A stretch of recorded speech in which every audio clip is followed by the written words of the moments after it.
कवानीन है उसमें क्या है कि जाविये वकू और जाविये मुनकिसा ये मसावी होते हैं।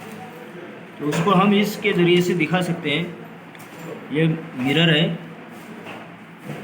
ये जाविये वकू यहाँ पर 90 से अगर हम पकड़े तो 40 डिग्री सेल्सियस है, 40 डिग्री है, सॉरी 40 डिग्री है। तो पलट कर भी 40 डिग्री पे आएगा, यानी वो 50 पे बना रहे ना, तो अब काउंट करेंगे 80, 70, 60, 40, तो 40 हो रहे हैं। 40 डिग्री का क्या बनेगा यहाँ पर, यानी जाविया मुनकिसा, जाविये वकू और जाविया मुनकिसा ये मसावी होती है। ये हम इसके ज़रिए से बच्चों को दिखा सकते हैं। ये आप देख रहे हैं मैंने 50 पे यहाँ पे ये किया है, तो वहाँ पर पलट कर शुआ जो है 50 पे ही आ रही है, आ रही है कि नहीं?